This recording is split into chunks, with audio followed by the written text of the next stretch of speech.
iyong patatawarin at itatama sa maling nagawa. Walang makakapigil sa aking damdamin na ipapadama lagi sa'yo. Kahirapan man, tabako, kamatayan, walang makapag-iwalay sa pag-ibig ko sa'yo. Yan ang tapat mong salita, lagi mong ginagawa mula noon hanggang ngayon. Magpakailanman, kailanman ay di nagbabago ang iyong mga pangako. Magbukas man ang mundo'y mananatili ito. Kahit ano man ang pagsubok ay malalampasan, dahil sinabi mo ikaw ang aking kalakasan. Sa iyong salita'y wala nang makahadlan. Oh, oh,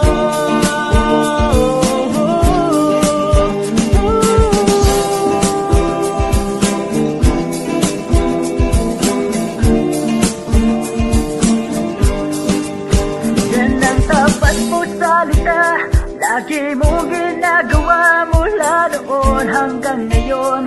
Magpakailanman, kailanman ay di nagbabago ang iyong mga pangako. Magwakas man ang mundo'y mananatili ito.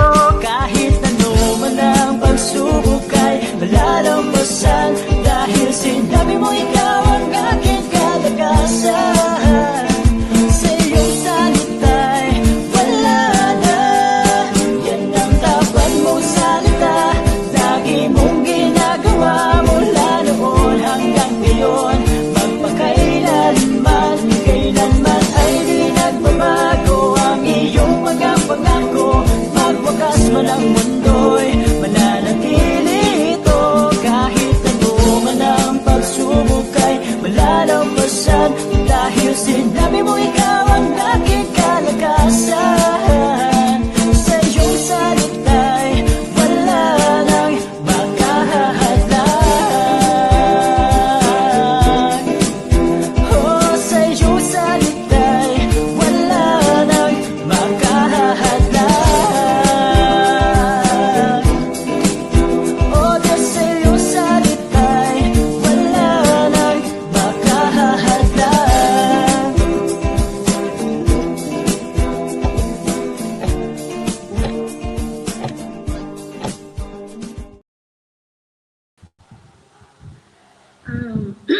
Isang mapagpalang hapon po sa ating lahat.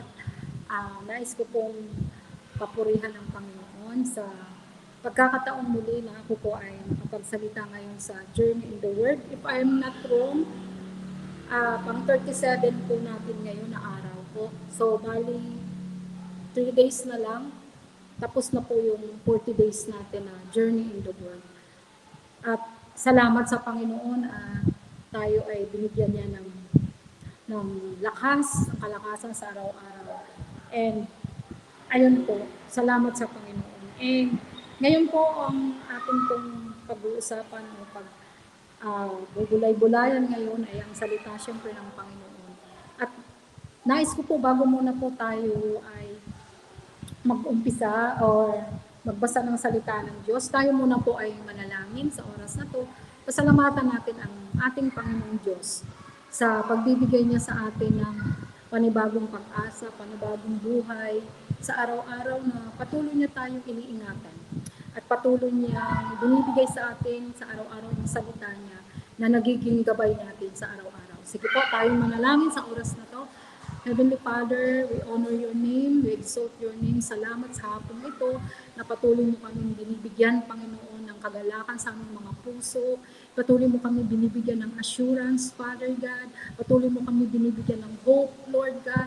Panginoon, sa oras na to, dinadalangin po namin sa iyo, Panginoon, ano man ang aming mapag-uusapan, ano man ang aming ang salita mo lamang, Panginoon, ang mahahayag sa aming mga buhay. Ang salita mo lamang, Panginoon, ang aming susundin, Panginoon, lalong-lalo na sa panahon ngayon, Lord God, Lord, sa magulong mundo, Panginoon, sarit-sarit mga balita, Panginoon. Lord, hayaan mo, Panginoon, na ikaw ang Diyos at ang salita mo lamang alone, Father God, ang maghari sa aming mga buhay at ito ang maging kalakasan namin, maging gabay namin sa pangalan ni Jesus. Lord, maraming maraming salamat po. Sa oras na ito, pinupuri ka po namin at pinapasalamatan sa pangalan ni Jesus. Amen. Magandang gabi po muli sa atin.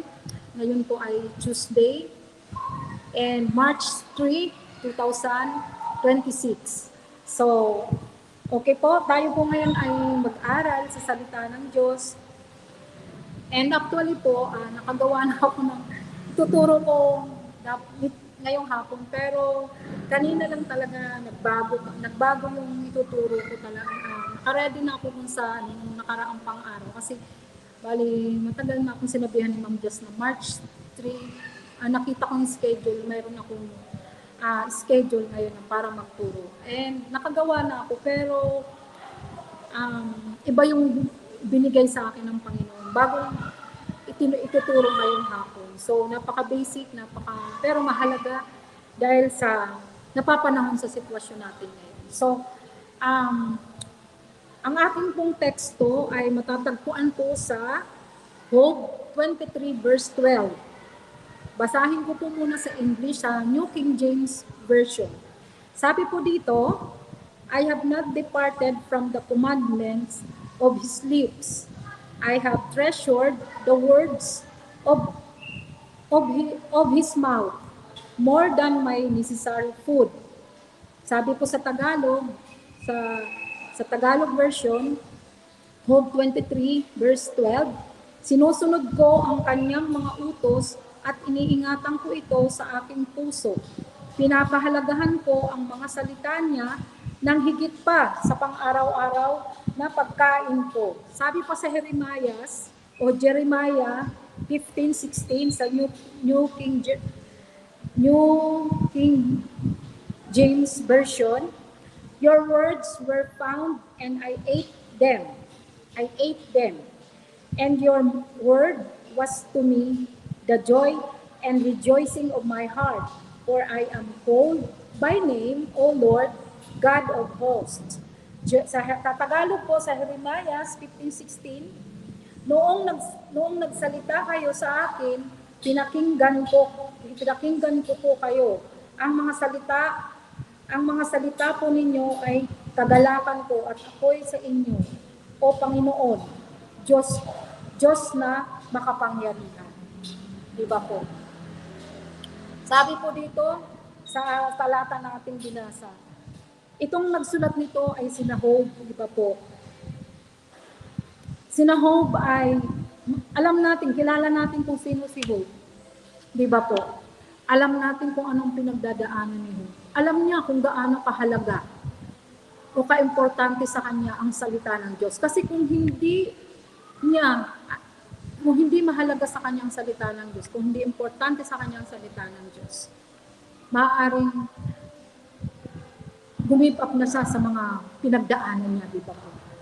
Kung nabasa natin ang salita, ang Book of Hope, nandun lahat ang kahirapan na nangyari sa kanya, pagsubo, lahat nandun na. Sakit, pati mga anak niya nawala, namatay, asawa niya, itinatakwil na siya, sinasabihan na sumpain mo na ang Diyos mo. Pero dahil nga si Job ay mahalaga sa kanya, sabi nga dito sa kanyang salita, I have not departed from the commandments of his lips. I have treasured the words of his mouth more than my necessary food. Diba? Para sa kanya, ang salita ng Diyos is more than sa pagkain sa araw-araw. Kasi sabi nga sa Matthew 4:4, diba? Hindi lamang sa salita ng Diyos nabubuhay ang tao, kundi sa bawat salita na nanggagaling sa bibig ng Panginoon. So, ganyan si Job, ganyan kahalaga sa kanya ang salita ng Diyos. Maging si Jeremiah. Sabi dito, di ba po, noong nagsalita kayo sa akin, pinakinggan ko kayo. Sabi niya dito, sa Jeremiah 15:16, ang mga salita po ninyo ay kagalakan ko. Kagalakan para kay Jeremiah at ako'y sa inyo, O Panginoon. Diyos na makapangyarihan.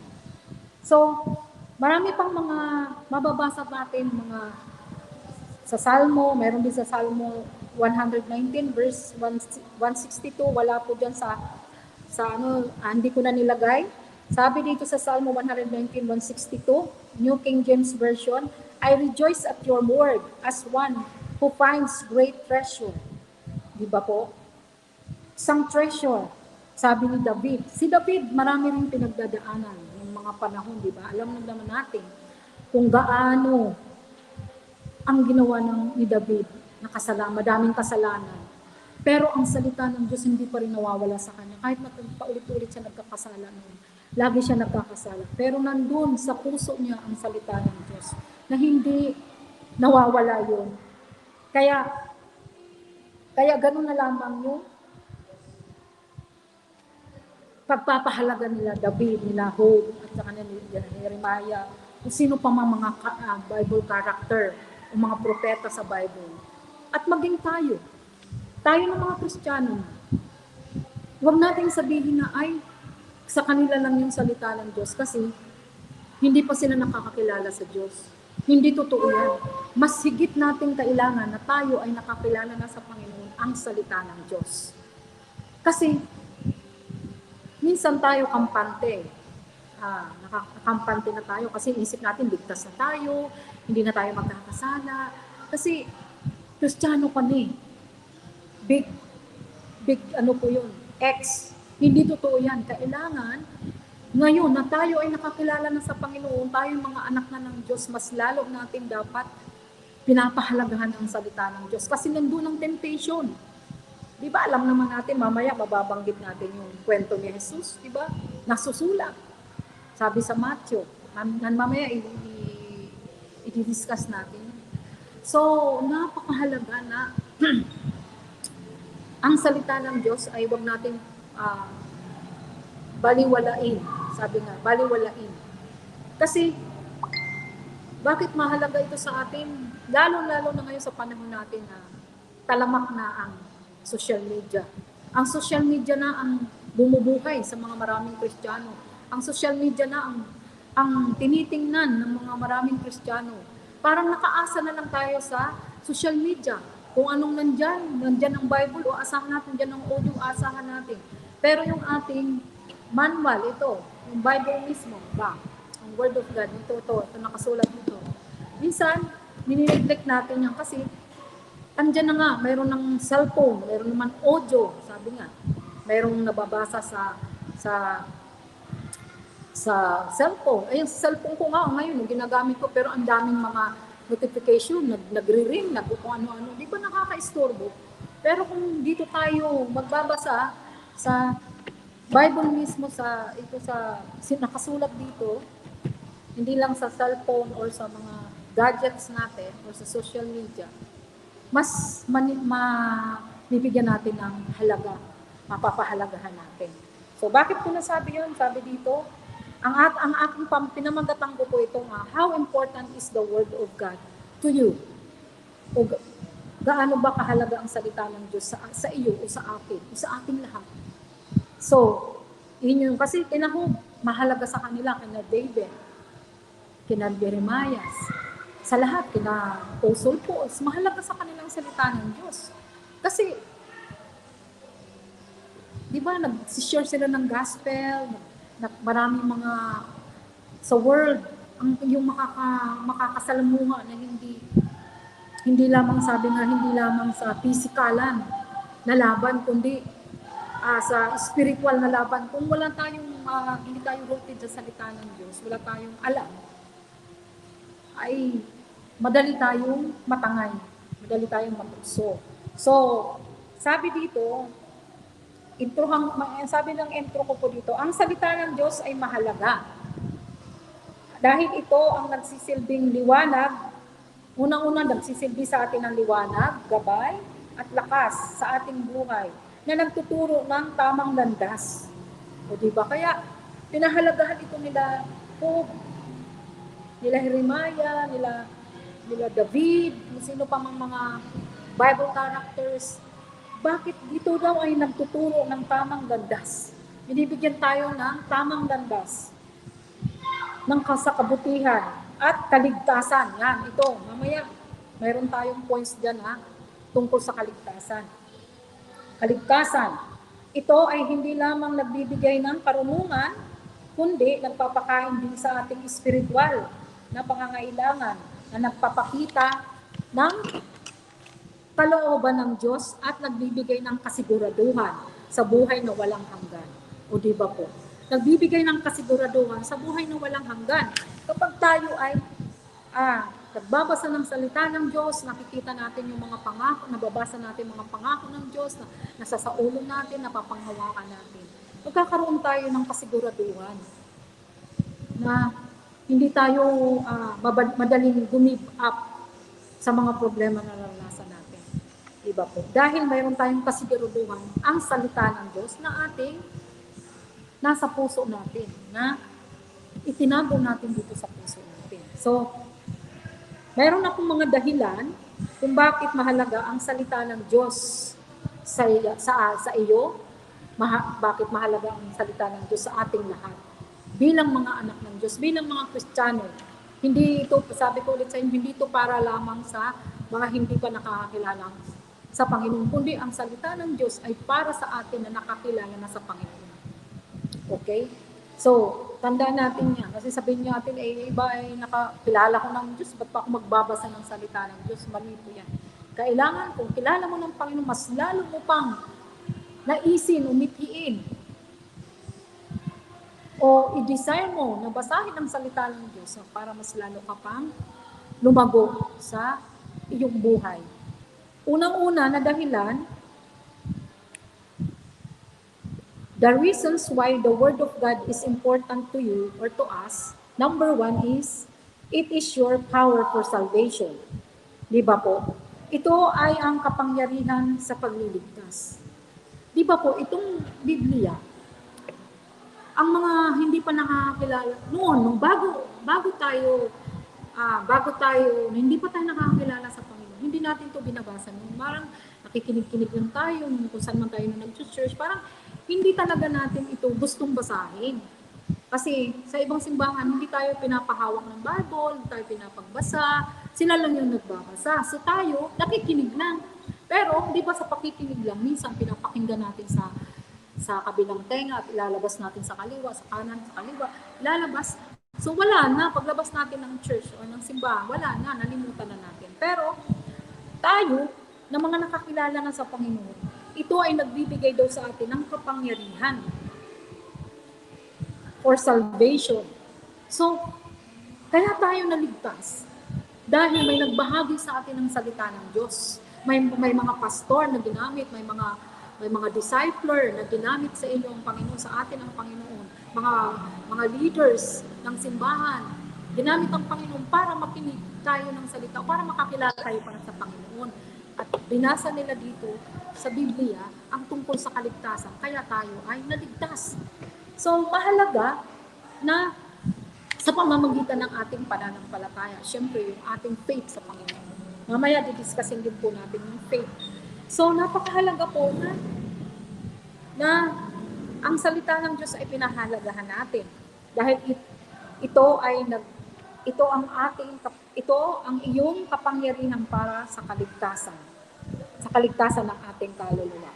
Sabi nga po sa Salmo, sa Tagalog po, Salmo 119 verse 41, Panginoon, ipakita niyo sa inyong pag-ibig at pagliligtas sa akin ayon sa inyong pangako. Diba po? Sabi niya doon, Panginoon, ipakita ninyo sa inyong pag-ibig at ang pagliligtas sa akin ayon sa inyong pangako. Diba itong pangako ng Panginoon na tayo ay maligtas sa pamamagitan ng kanyang salita.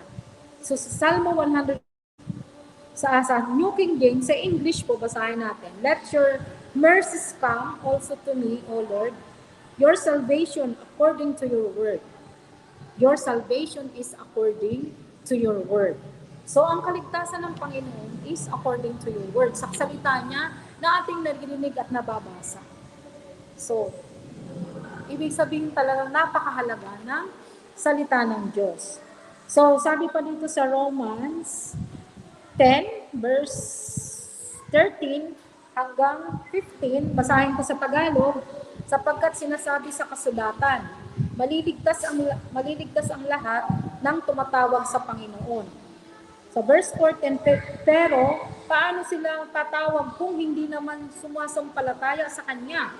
O di ba po, kailangan sumasampalataya din sa Panginoon. At kung paano sila sasampalataya kung hindi pa sila nakakarinig o malinaw po, paano sasampalataya ang isang tao na hindi pa nakakakilala sa Panginoon kung hindi naman siya nakakarinig ng salita ng Diyos. Kaya importante po ang salita ng Diyos talaga na ating pagdudulay-dulayan, ating basahin, ating pagnilay-nilayan. So, napakahalaga po na tayo ay nakakarinig ng patungkol sa Kanya, nakakarinig ng salita ng Diyos. Diba po? At paano sila makakarinig kung walang nangangaral, walang mangangaral. So, importante rin po para magkaroon ng kaligtasan, syempre yung mga taong hindi pa nakakakilala sa Panginoon, ay kailangan may nangangaral. Kaya nga dati po, humayo kayo at ibahagi ang salita ko sa buong sulok ng mundo. Diba po? Sa Jerusalem, sa Samaria, at hanggang saan pa mga dako ng mundo. Diba po? Sabi yan sa Biblia. So napakahalaga po na ibahagi natin ang salita ng Diyos. Dahil ito ay nagbibigay po ng kaligtasan o nagbibigay ng kapangyarihan sa pagliligtas ng mga tao. Kaya tayo ngayon ay nakakilala na sa Panginoon. Dahil may mga taong ginamit ang Panginoon sa atin. May mga nasalita ng Panginoon tayo narinig, na binasa sa atin, ipinaliwanag sa atin ng ating mga pastor, na nag-share ng ating mga discipler, ng mga Bible teachers. Di ba po? Kaya tayo nakakilala ngayon sa Panginoon. So, yun po yung number. Sabi sa 15, sa Romans 13 verse 15, at paano makakapangaral ang sino man kung hindi naman siya sinugo? Ayon sa kasulatan, napakagandang pagmasdan ang pagdating ng mga nagdadala ng magandang balita. Diba po? So, magandang pagmasdan ang mga taong nagdadala ng magandang balita. Yung mga taong handang ibahagi, i-share kung gaano kahalaga ang salita ng Diyos at ang kaligtasan na nagmumula sa Panginoon. So, yun yung kung una po natin, it is your power for salvation. And pangalawang pong points, madali lang po to. Pangalawang points po natin, it is your key to good success, or ito ang iyong susi sa mabuting tagumpay o sa katagumpayan. Di ba po? Totoo po yan, ang salita ng Diyos ay nagbibigay sa atin ng katagumpayan. Ito yung susi. Kapag tayo ay halimbawa naguguluhan, ang dami nating problema, nararanasan, ang dami nating hirap, naranasan, hirap ng kalooban, problema, kaliwat kanan. Kapag tayo ay walang salita ng Diyos na nakaimbak sa ating puso at nakatanim sa ating isipan at nakaukit dyan, ay madali tayong sumirinder o sumuko sa mga problema na ating kinakaharap. Meron pa nga na kahit nakakilala na sa Panginoon, dahil hindi siya rooted ng salita ng Diyos, siya ay nagpapakamatay. Kahit Kristiyano na siya. Kasi hindi niya binigyan ng halaga ang salita ng Diyos. Naakala niya kapag Kristiyano ka na, okay na.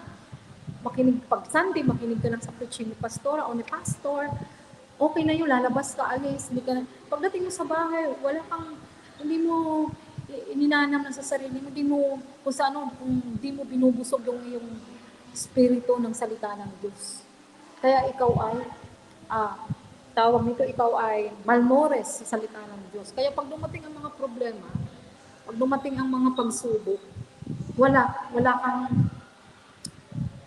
kang kung sa ano, wala kang pangbato, wala kang kung sa ano, walang bala yung baril mo,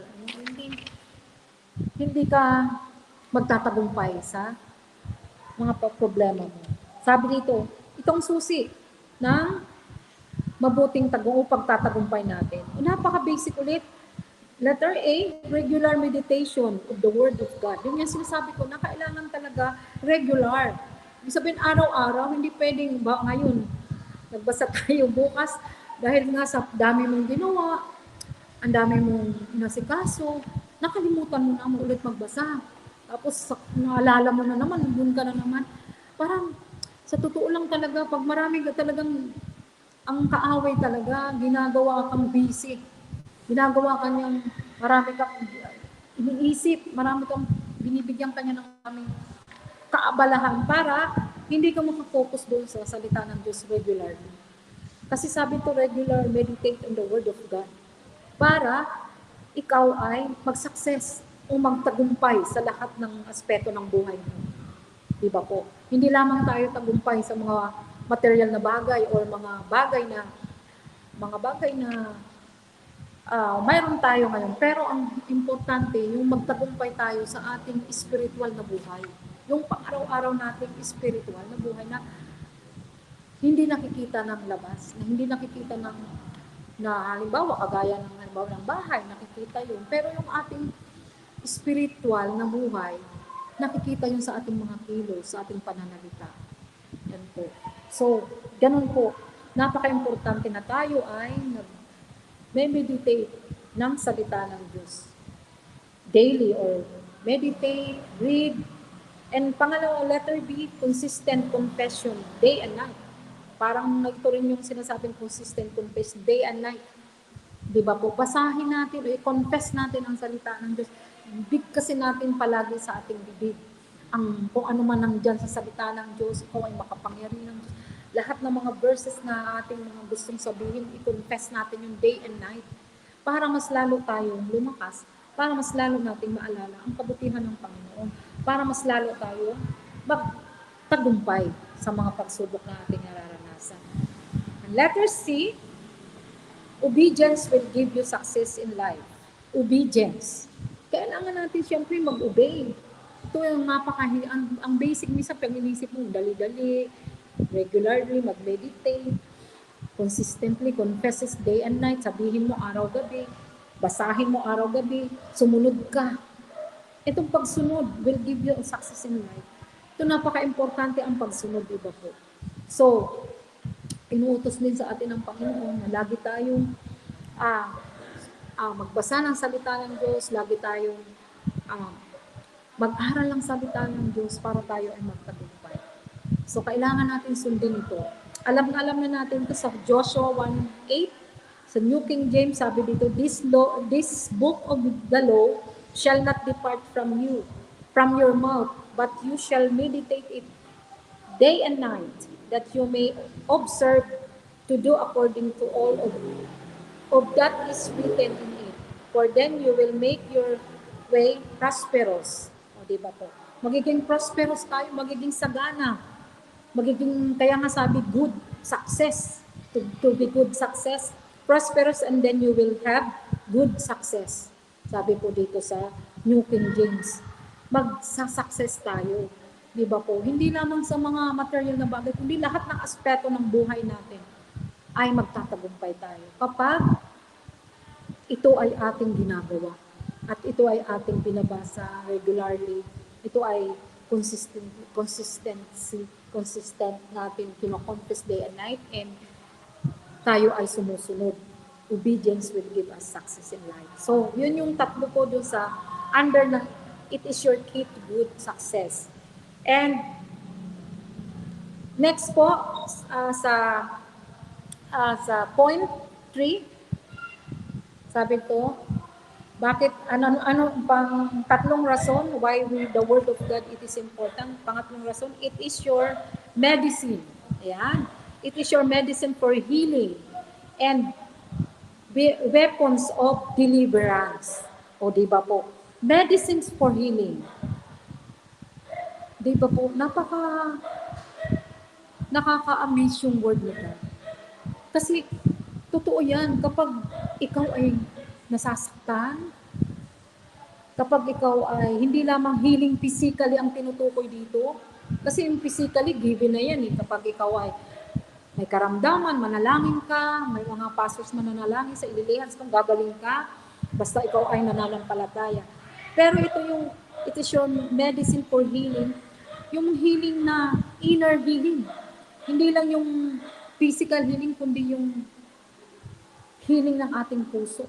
Kasi itong puso natin madaling saktan, madaling magdamdam, maraming nararamdaman, nararanasan sa buhay na parang minsan, parang gusto mo nang bumigay, gusto mo nang gumipa. Pero dahil ang salita ng Diyos ay isang medisina na nagbibigay ng kagalingan sa ating mga buhay, sa ating puso ng mga nasasaktan. And weapons of deliverance, ito ay sandata para tayo ay makalaya sa anumang mga disturbances. Para tayo makalaya sa anumang mga troubles. Para tayo makalaya sa mga anumang problema. Ito ay sandata para tayo makalaya. Di ba? Ano po bang, ito ay yung lunas ng pagpapalaya at kaligtasan. Di ba po? Sasabi nga doon sa letter A, there is healing in the word of God. Yun yung kaninang sinasabi ko. Mayroong kagalingan sa salita ng Diyos. Di ba po? Na hindi lamang physical na kagalingan, kundi healing, inner healing. Sa ating kaisipan, sa ating isip, nahihil ni Lord, binibigyan niya tayo ng kapayapaan sa ating puso, sa ating isipan. Kapag tayo nagugulimihanan, tayo naguguluhan, tayo namumroblema, tayo nag-worry. Kapag tayo nagsalita, ay nagbasa ng salita ng Diyos, nagiging medisina ito. Di ba kapag tayo masakit ang ulo natin, iinom tayo ng BioFlu, iinom tayo ng Biogesic, iinom tayo ng ano pa ba yung pangpatanggal ng masakit ang katawan, ano ba yung mga gamot na yun, di ba? Mawawala yung pananakit ng katawan mo. Medicine. So, ang salita ng Diyos, kapag ikaw ay nag-meditate, ikaw naninilinili ng salita ng Diyos, lahat ng iyong nararamdaman sa buong katawan, hindi lamang physical na pangangatawan mo, kundi buong aspeto ng katawan mo ay gagaling. Dahil ito ay medisina. Sabi doon sa pangatlo nating points. At ito din ay sandata para tayo ay ma-deliver sa mga kung ano man nangyayari sa ating buhay. There is a deliverance in the Word of God. Sabi po sa Salmo, o Psalms 107 verse 2, in New King James Version, He sent His Word and healed them and delivered them from their distractions. O diba? From their distractions. Kung ano man yung mga distractions ng mga nararanasan natin ngayon, ang dami. Distraction, kasalanan, social media, good, bad news. Ang daming distractions sa mundong ito. Kapag yan ay tiningnan mo, at hindi ka nakatingin sa salita ng Diyos, hindi ka nagbe-base sa salita ng Diyos, doon ka nakatingin sa mga distraction. Ay, pwedeng mawala ka sa alignment mo sa Panginoon. Kaya maraming mga Kristiyano na nawawala sa focus sa Panginoon o yung buhay nila nagiging disaligned sa Panginoon dahil hindi talaga nakapokus ang isipan nila sa salita ng Diyos. Maaaring nakikinig sila, pwedeng nandito tayo every Sunday, pwedeng nandito ka na nakatira, pwedeng every gawain, Wednesday, nandiyan ka sa church, Friday, prayer meeting, nandiyan ka, team time every Saturday, nandiyan ka, ano pa, yung mga outing, lahat yan may word of God, nandun ka, nakikinig ka ng salita ng Diyos, may preaching din doon, may exhortation, ang pastora na, o sino man nag-preach, diba? Lahat mayroon, pero minsan, bakit may mga bagay pa na nangyayari sa buhay mo? Kasi, hindi mo talaga pinag-ukulan ng panahon ang pagbabasa o pagninilay-nilay ng salita ng Diyos. So, yun yung pangalawa, there's deliverance in the Word of God. Sabi dun sa Psalms 107, verse 20, He sent His Word and healed them and delivered them from their distractions. Salmo, sabi sa Tagalog, basahin ko po sa Tagalog, sa kanyang salita, sila'y nagsigaling at iniligtas niya sila sa kamatayan. O, yung palang distractions, kamatayan. Pwedeng kamatayang physical. Kasi kung hindi ka rooted ng salita ng Diyos, hindi mo talaga isinabuhay ang salita ng Diyos, pwede kang mamatay physically. Pwede kang mapahamak. So, dalawang pwede dito mangyari sa taong hindi talaga nagbibigay ng halaga sa salita ng Diyos. Hindi binibigyan ng importante o hindi niya talaga pinahalagahan. Importansya ang salita ng Diyos. Sabi dito, sinabi sa salita ng Diyos sa Salmo, sa kanyang salita, sila'y nagsigaling at iniligtas niya sila sa kamatayan. O, yun dyan sa kamatayan. Kapag ikaw ay may takot sa Diyos, may takot ka, alam mo ang salita ng Diyos, ikaw ay makakaiwas sa kamatayang physically. Pwedeng pag may troubles, may mga ganyan, may mga away, kung ikaw ay aware ka, yung alam, may salita ka ng Diyos, may takot ka sa salita ng Diyos, may takot ka sa Diyos, iiwas ka. At kamatayang spiritual naman, ito naman yung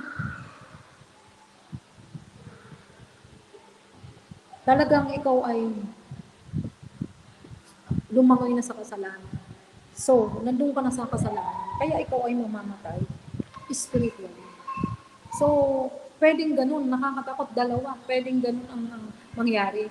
Pero, sabi nga dito sa 2 Korinto 5:7, sapagkat namumuhay tayo sa pananampalataya at hindi ayon sa mga bagay na nakikita.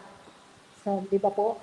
Dahil tayo ay nananampalataya sa Panginoon, alam natin na ang Diyos ang nagbibigay sa atin ng kapangyarihan, ang Diyos ang nagbibigay sa atin ng lakas, at tayo ay nananalig sa Diyos, bibigyan tayo ng Panginoon ng katagumpayan sa ating buhay.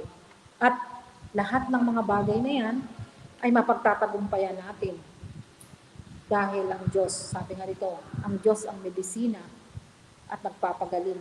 At ang Diyos ang sandata at nagpapalaya sa atin sa kamatayan. So, yun yung pangatlong points natin. And pang-apat po na points, it is your light for illumination and direction. So, lagi na natin ito naririnig sa Salmo 119:105. Alam na natin yun. Your word is a lamp unto my feet and a light to my path. So, napaka-importante na ito ang iyong liwanag na ito yung napaka-importante na malaman natin na ang salita ng Diyos ay nag-i-illuminate sa ating mga buhay at nagbibigay ng direction. Napaka-importante na ang buhay natin ay may direction. Kasi kung hindi tayo babad sa salita ng Diyos, hindi tayo nagpo-consult sa kalooban ng Panginoon, sa Espiritu ng Panginoon, ang Espiritu natin ang sinusunod natin, hindi ang kalooban ng Panginoon, ang Espiritu ng Diyos, pwede mawala yung direction ng buhay natin. Di ba po? So, dapat talaga tayo ay nakatutok lang sa salita ng Diyos. Dahil bibigyan niya tayo ng direction sa ating buhay. Napaka-important talaga ng direction. Kasi kahit sa mga way na pinupuntahan natin, pag walang direction, minsan nga sa Google, liligaw ka pa ng Google. Kapag ikaw ay nag-Google kung saan ka pupunta, i-direct ka na ganito, kaliwa, kanan ka, kung ano sinasabi ni Waze, di ba? So, ang salita ng Diyos, ito nagbibigay sa atin ng direction kung saan tayo, kung ano ba ang dapat natin gawin, kung ano ba ang kailangan natin, ano ba ang dapat natin sabihin. Di ba po, napaka-importante po. Sabi po dito, di ba? Your word is a lamp to my feet and a light to my path. Di ba po? Sa ating daan. At ang salita niya ay katulad ng ilaw na nagbibigay liwanag sa ating daraanan. So, napaka-importante. The Word of God will illuminate your path.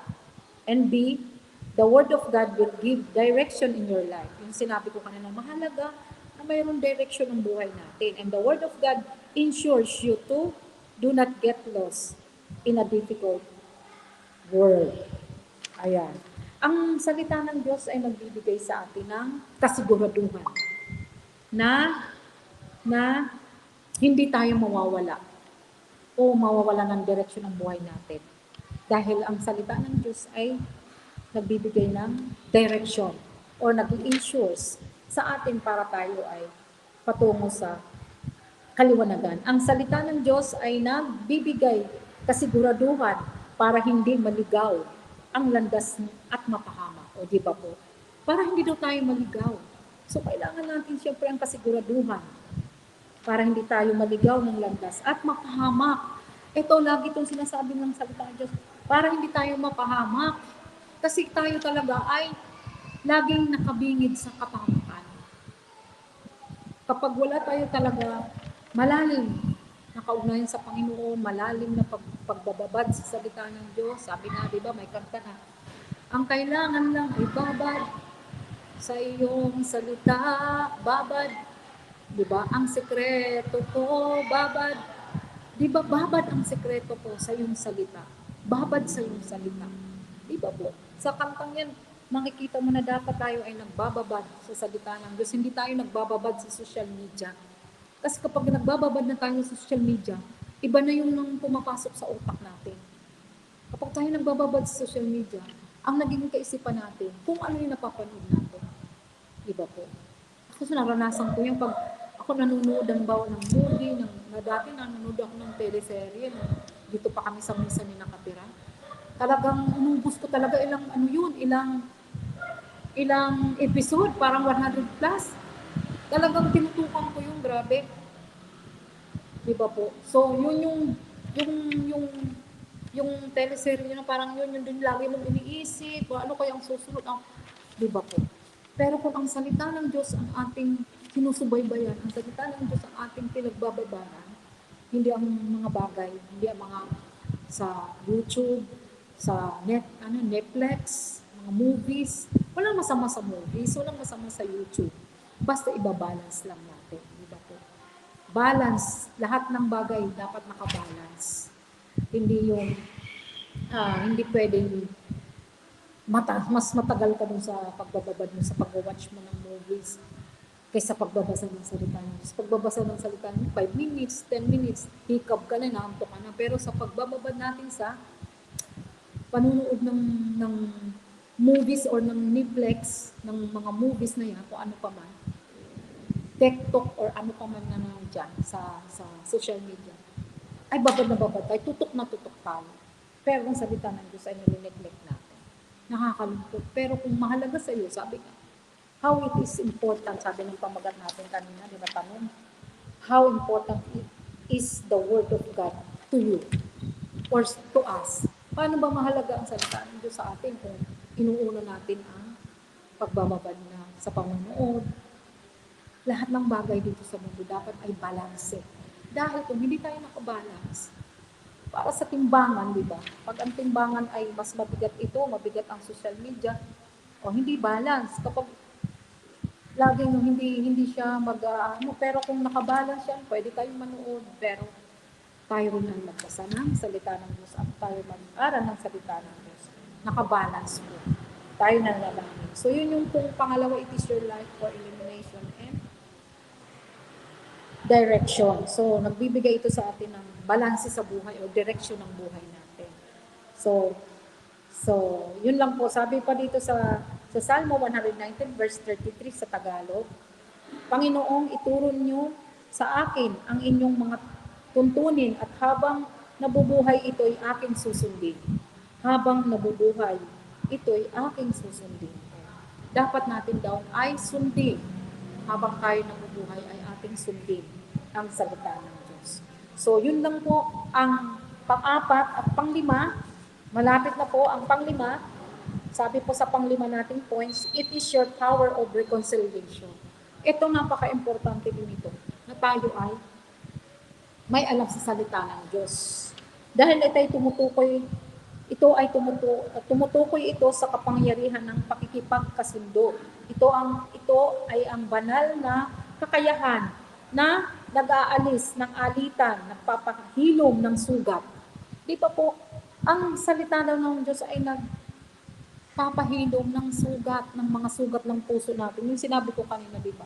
Kung paano natin pinapahalaga ng salita ng Diyos, na hindi lamang na kagalingang physical, kundi pati mga sugat ng ating puso na nakatago na karaan na kung kailan pupul pa at nagbabalik ng pagkakaisa sa pagitan ng Diyos. Kung meron tayong mga alitan, meron tayong mga kagalit, meron tayong kaaway, meron tayong mga hindi pagkakasundo sa iglesia, sa church, mga kapatiran, meron tayong mga dapat ayusin. Sabi doon, it is your power for reconciliation. Ito ay kapangyarihan ng pagkakasundo. Di ba po? Pagbabalik at nagbabalik sa pagkakaisa sa pagitan ng Diyos at tao. Sa pagitan ng Diyos at tao. O sa mga pagitan ng mga tao sa pamamagitan ng pagpapatawad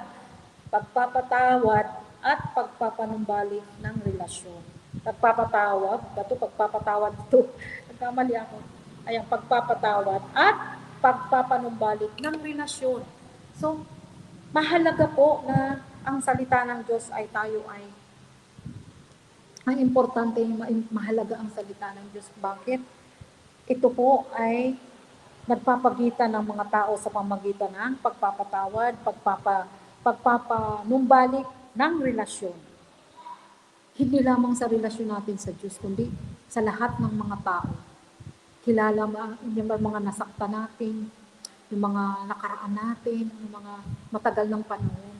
Yan po ay nagpapanumbalik para magkasundo, para ma-reconcile ang mga sirang relasyon. Ma-reconcile yung ating mga buhay. Alang-alang sa Panginoon. Di ba po? Alang-alang sa ating bilang mga Kristiyano. Di ba po? Bilang isang pamilya. Yan ay nagbibigay po ng pagkakasundo. So, napakahalaga po na sabi po dito sige, basahin muna po natin sa 2 Korinto 5,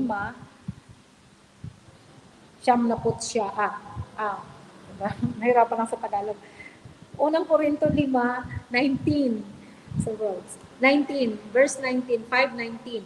At ito nga ang aming ibinalibalita, pinapanumbalik ng Diyos ang mga tao sa Kanya sa pamamagitan ni Kristo at hindi na ibinibilang na laban sa kanila ang kanilang mga kasalanan. At kami ay Kanyang pinagkatiwalaan na magpahayag ng mensaheng ito. So, ito po ay napakahalaga na tayo ay nagpapanumbalik po ng ating relasyon sa Panginoon. Yun nga po. At hindi lamang sa relasyon natin sa Panginoon, kundi maging sa mga tao na nakapaligid sa atin. Especially po yung mga hindi nakakilala sa Panginoon, na nakagalit, na nakaaway, nakasamaan ng loob. Hindi natin alam kung anong mga nakaraan, anong mga problema, anong mga pinagdaanan noon. Kailangan po natin ang salita ng Diyos para po mapagpanumbalik natin yung mga bagay na nasira. Yung mga relasyon. At unang-una siyempre, yung sa Panginoon. Yan po. So, sabi sa Proverbs 11, 30, sa New King James Version, and he who wins soul is wise. So, dahil nga, kailangan natin mag-wins ng soul, kailangan natin makipag-reconcile sa mga taong nakagalit. So, sabi nga dito sa Proverbs, ang sino mang nakakapagdala ng kaluluwa sa Panginoon ay siya ay wise. Di ba po?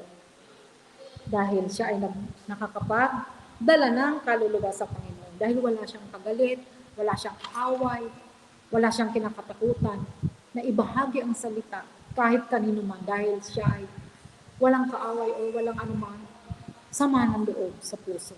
So, napaka-importante po ng ating pang-5 na it is your power for reconciliation. And pang-6, last, ito na po yung panghuli. Sabi ito, it is your weapon of victory. Di ba po? Napaka-importante din ito kasi ito yung sandata natin para sa katagumpayan. Weapon for victory.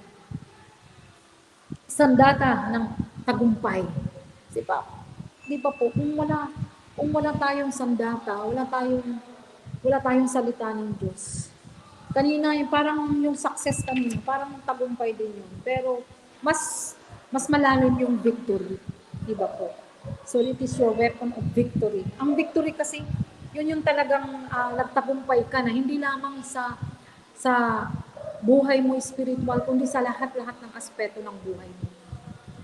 Sabi nga, ang totoong victory, ang totoong katagumpayan, ay hindi yung nagkaroon ka ng bahay, nagkaroon ka ng mga sasakyan, nagkaroon ka ng mga properties, nagkaroon ka ng mga maraming negosyo, iba't ibang negosyo, iba't ibang kung anong meron ka, nakapagtapos ka ng kolehiyo, may degree ka, nakapagtapos ka kung ano-anong mga courses.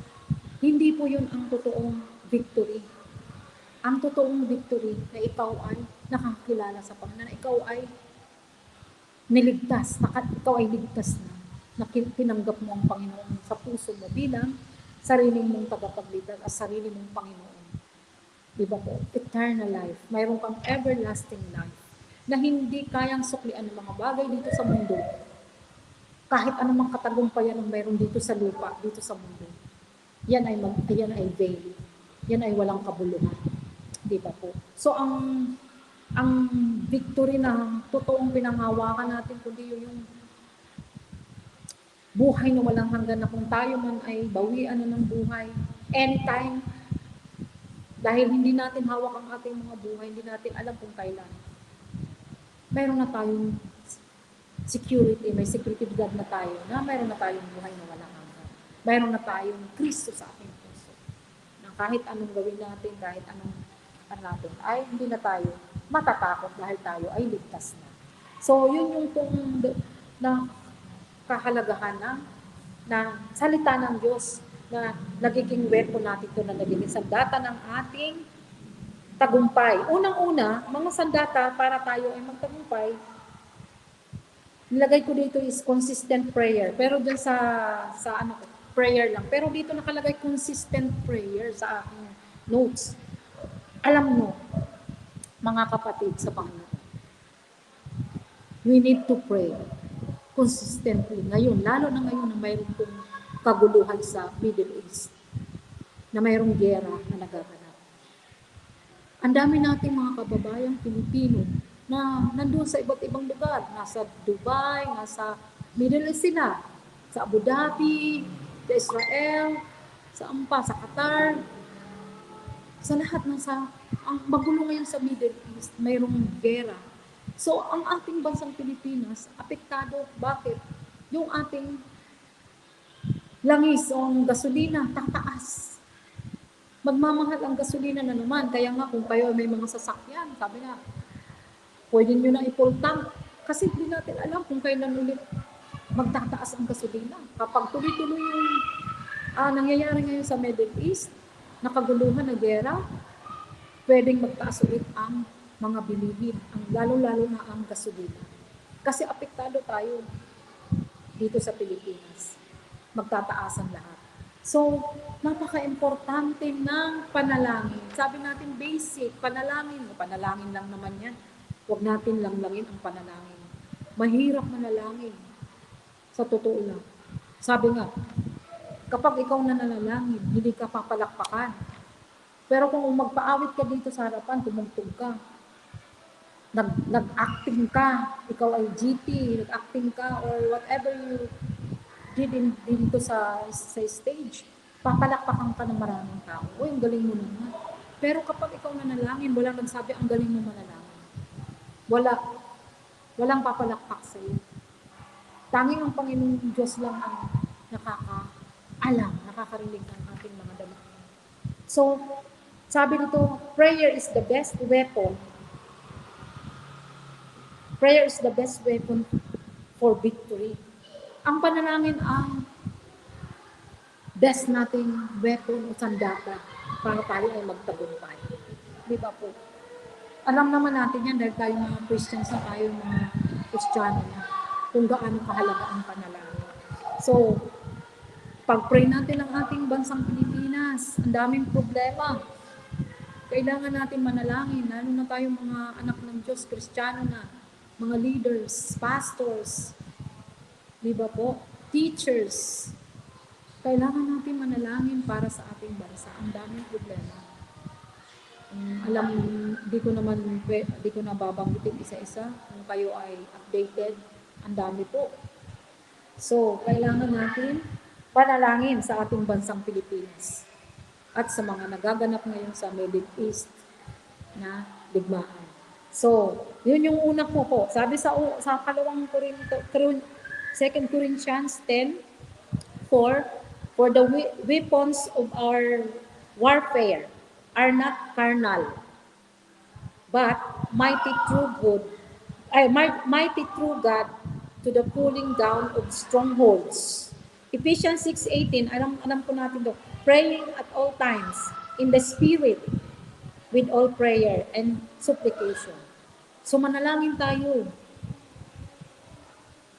in the Spirit. Manalangin tayo sa pamagitan ng banal na Espiritu Santo na kilusin ng Panginoon ang mga tao, ang kung sino man ang pinag-pray natin, ng mga taong alam natin na wala na sa church, mga taong tuloy-tuloy na nagkakasala, nalulugmok sa kasalanan, mga Kristiyano na dating nakikita natin, ngayon wala na. Kasi kailangan natin silang ipanalangin. Dahil natin sila sa paanan ng Panginoon. Sabi po dito sa Ephesians 6, pray at all times in the Spirit. And alam naman natin, sabi pa sa 1 Thessalonians 5:17, pray without ceasing. Sa 1 Thessalonians 5:17, manalangin tayo ng walang patig. O manalangin tayo palagi, lagi. Manalangin lagi. ML. Manalangin lagi, ML. Ayun, mga mahilig maglaro ng ML. Mag-ML na kayo sa Panginoon. Manalangin lagi. Sabi doon sa 1 Thessalonians 5:17. Diba po? And sa Psalms 34 verse 15, the eyes of the Lord are on the righteous, and His ears are open to their cry. Dahil kapag tayo nananalangin, ang mata ng Panginoon ay laging nakabukas. Alam ng Panginoon kung ano ang ating ipinagpipray at naririnig niya, sabi dito sa Psalms 34:15, naririnig ng kanyang mga tenga at bukas ang kanyang mga tenga sa ating mga panalangin at iyak, hikbi ng ating mga puso. Ano man yung mga iyak ng cry of our hearts, ano may mga cry ng puso natin, ngayon, may mga kinakry tayo kay Lord, pinapanalangin tayo kay Lord, ang mata ng Panginoon ay laging bukas. Sabi niya sa Psalms 34 verse 15, at ang ating kanyang mga tenga ay lagi rin itong bukas para sa ating mga pag-iyak. Kung mayroon man tayong mga iniiyak ngayon, mayroon man tayong dinadala sa Panginoon. Mga mahal sa buhay na hindi paligtas.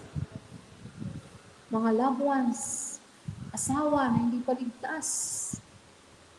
Mga anak. Di ba po? Ang dami natin dapat ipanalangin. So, yun po. Sabi po dito sa Isaiah 54:17, the promise is no weapon formed against you shall prosper. O, di ba po? So, let there be word of God. Siyempre daw, ang salita ng Diyos. Ang mga sandata natin, yung isang sandata kanina, consistent prayer. Ngayon naman, word of God. Itong word of God, lagi natin itong, alam naman natin, ang salita ng Diyos ay kagaya ng isang espada, di ba? Na may dalawang talim na tumatagos ito. Sabi sa Hebrews 4:12, tumatagos ito sa kaila-ilaliman ng ating mga bone marrow.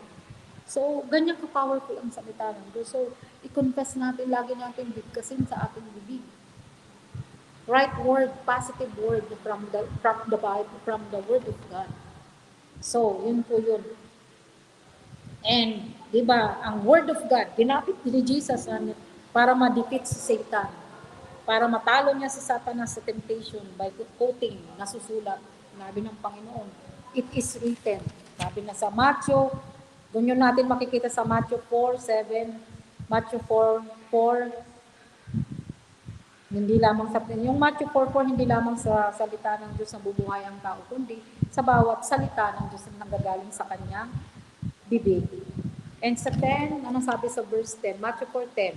Pero sinagot niya Sinagot siya ni Jesus, lumayas ka, Satanas, sapagkat sinabi sa kasulatan, sambahin mo ang Panginoon mong Diyos at siya lamang ang iyong paglilingkuran. Ito yung encounter ni Jesus kay Satanas. Nasabi sa kanya na, sambahin mo ako. Pinapasamba ni Satanas si Jesus sa kanya. Pero anong sinagot ni Jesus? Salita ng Diyos, sabi sa Matthew 4:10. Lumayas ka, sinagot ni Jesus, lumayas ka, Satanas. Sa pamamagitan ng salita ng Diyos ay pinalayas ng Panginoon si Satanas. So, mayroong kapangyarihan tayo. Maging tayo, pwede tayo magpalayas kay Satanas. Pwede tayo magpalayas ng any mga demons, any evils, yung mga negative sa buhay natin. Dahil salita yan ng Diyos. The Word of God is powerful. Alam natin yan. The Word of God is anointed. Lahat ng salita ng Diyos. Basta salita ng Diyos yan ay nandyan. Ang Espiritu ng Panginoon. Lagi siyang kasama sa salita ng Diyos. Kaya powerful. So, pwedeng palayasin ng anumang mga bagay na hindi karapat-dapat ang gawain ng Diyos. So, letter A natin is consistent prayer. B, the Word of God. And C, faith. Pananampalataya. Siyempre, kung wala tayong pananampalataya, ay wala din kasiguraduhan. Kailangan, sabi nga dito, ang faith is your primary weapon for victory, enabling you to overcome the world through trust in God's power rather than human strength. Diba? Yung faith natin sa Panginoon para ma-overcome natin ang mundo, ang mga bagay na nangyayari sa ating mundo ngayon, is kailangan natin magtiwala sa kapangyarihan ng Panginoon. Kailangan natin magtiwala sa salita ng Diyos by faith sa pamamagitan ng pananampalataya. Diba po? Dan na magtiwala tayo sa human strength. Kaysa magtiwala tayo sa kakayanan ng tao, kakayahan natin sa sarili natin, di ba po? Sabi doon, mas para ma-overcome natin ang world, dapat tayo ay magkaroon ng faith sa salita ng Diyos, magkaroon tayo ng pananampalataya para ma-overcome natin lahat ng mga bagay dito sa lupa na nakakahadlang para tayo ay tuluyang lumago sa Panginoon. Sabi po dito sa 1 John 5, verse 4, in IV version, for everyone born of God overcomes the world. This is the victory that has overcome the world, even our faith. O di ba po? Malinaw, and this is victory has overcome the world. This is the victory that has overcome the world, even our faith. In 2 Corinthians 10, verse 2, kanina, tinagalog lang. Tagalog. Sa halip ang kapangyarihan ng Diyos ang aming armas. Amen. Sabi doon, ang kapangyarihan ng Diyos ang ating armas. Weapons. Iyon ang aming ginagamit na panglaban sa mga maling pangangatwiran ng mga taong mapagmataas at ayaw maniwala sa mga turo ng Diyos. So, ito po ang sasabi sa 2 Corinthians din. Ito yung ating armas na panlaban, na ginagamit na panlaban sa mga pangangatwiran ng mga taong mapagmataas at ayaw maniwala sa mga turo ng Diyos. So, ito yung ating panlaban para ma-share natin ang salita ng Diyos. Kasi dahil nga ngayon ang dami ng mga false teaching na naririnig natin. So, kailangan talaga tayo ay founded by the Word of God, rooted by the Word of God. Kasi kung hindi tayo nakapag-aral, hindi natin inaral at hindi natin alam kung ano talaga ang sinasabi sa Biblia, tayo ay maliligaw ng landas.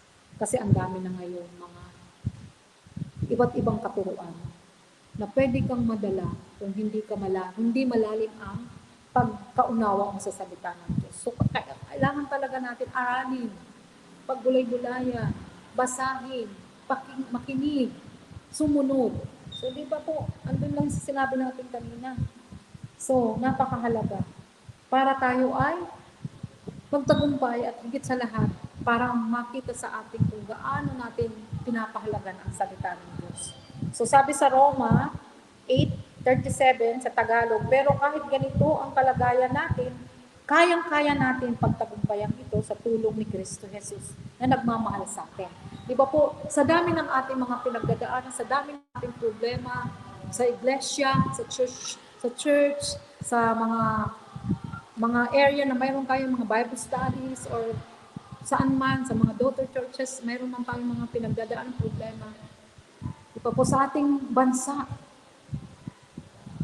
sabi doon, sabi ng salita ng Diyos, kahit ganito ang kalagayan natin, kayang-kaya natin pagtagumpayan ito sa tulong ni Kristo Jesus na nagmamahal sa atin.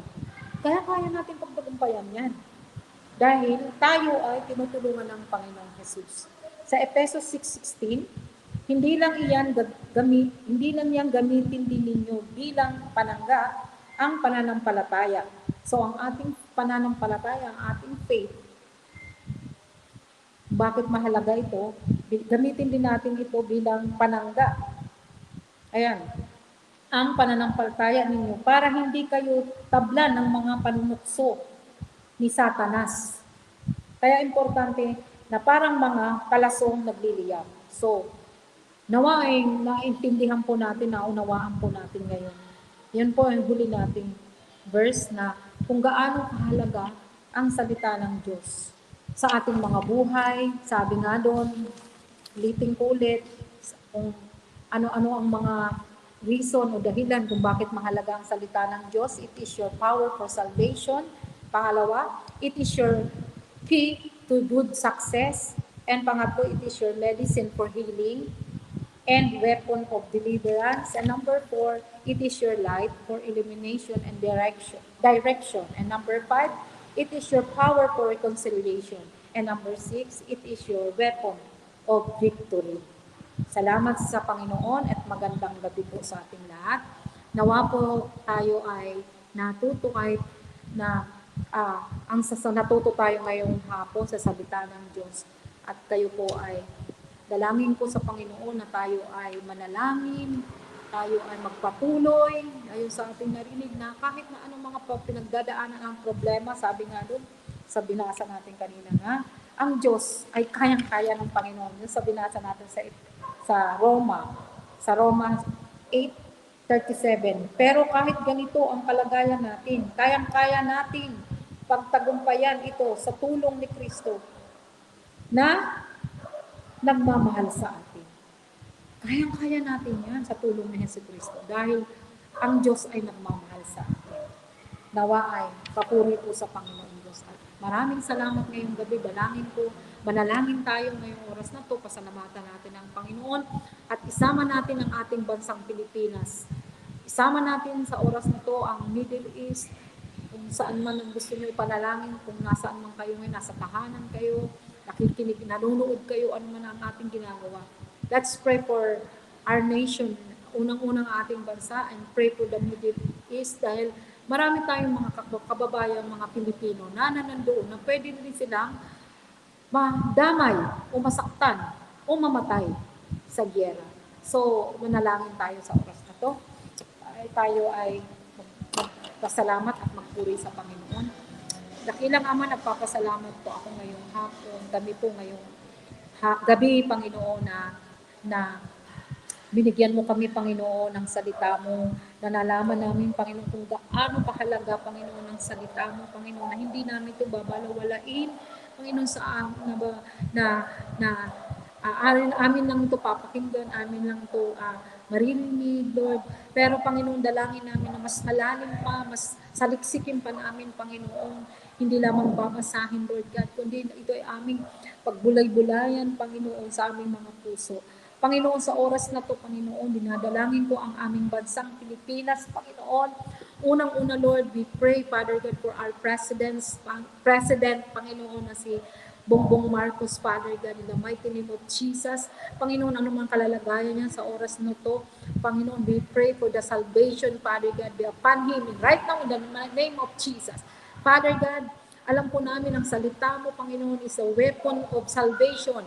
This is the weapon for salvation. And alam ko po, Panginoon, kung siya mang Panginoon ay hihipuin mo yung kanyang puso na siya ay makapagbasa ng salita mo, Panginoon. Dalhin mo siya doon sa kaligtasan, Panginoon. Kung mayroon man magbabahagi sa kanya ng salita mo, Panginoon, gagamitin kang lingkod mo, Panginoon. Yes, Lord, sa pangalan ni Jesus.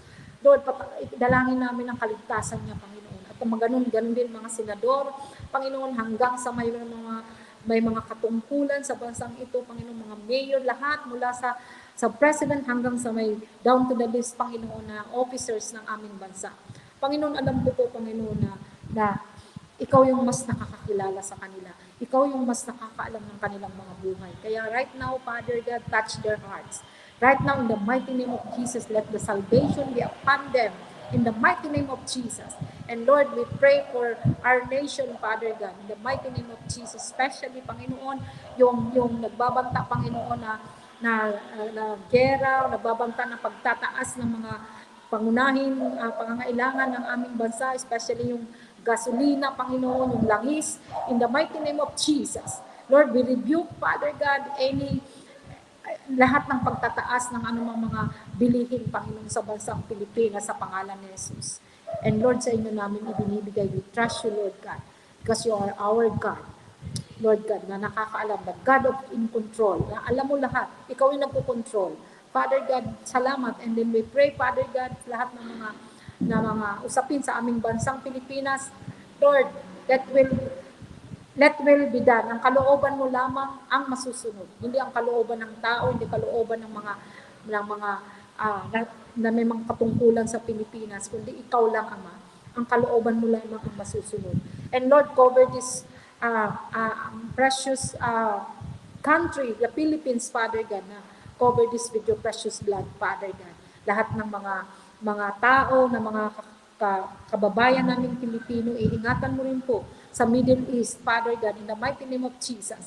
Dahil magkakaroon doon ngayon ng kaguluhan, gera, Father God, Lord, cover them with your precious blood. At no one can, na walang isa man sa kanila na mamatay, na masaktan, Panginoon, wala mang isa sa kanila, Panginoon, na madamay ng kaguluhan. Bagkus, Panginoon, ilayo mo sila sa anumang kapahamakan, sa anumang kamatayan, Panginoon, sa pamamagitan ng kaguluhan at gera doon, Lord God. In the mighty name of Jesus, let the Holy Spirit, Father God, be upon them, and let the salvation be upon them, Father God, in the mighty name of Jesus. Lord, salamat po sa gabing ito.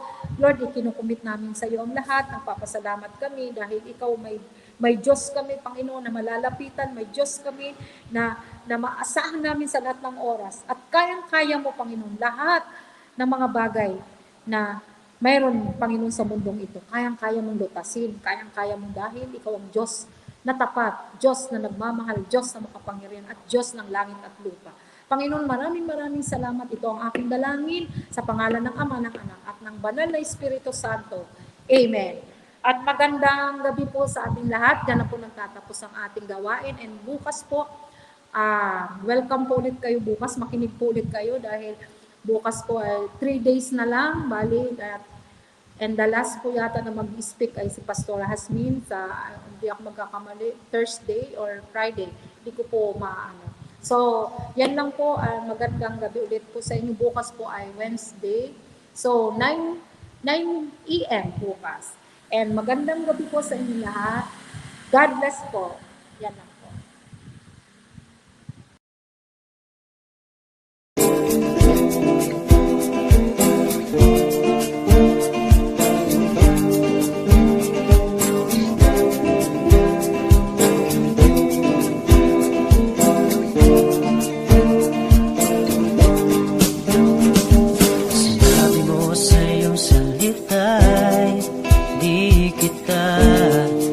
Pababayaan, tumawag at manalangin, at ikaw ay aking pakikinggan.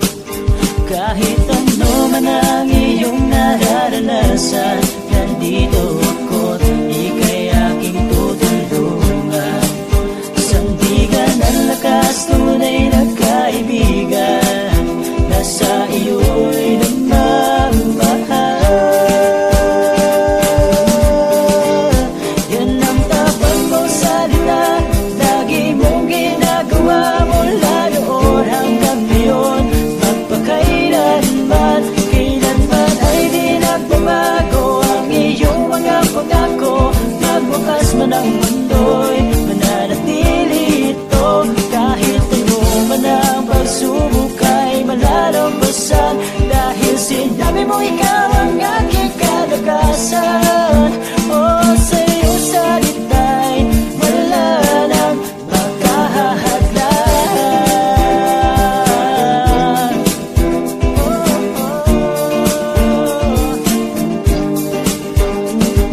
sa maling nagawa.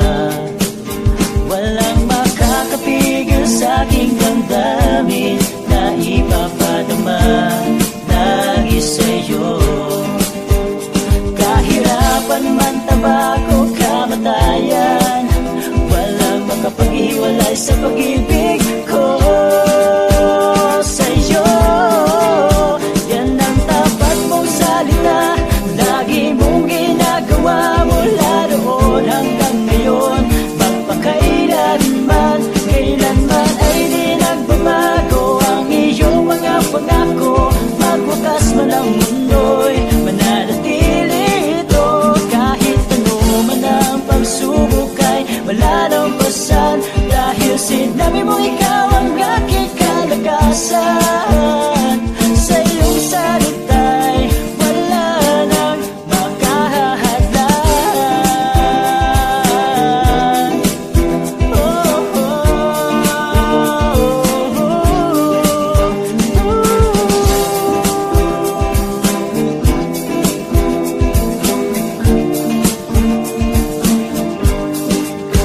Yan ang tapat mo salita, lagi mong ginagawa mula noon hanggang ngayon.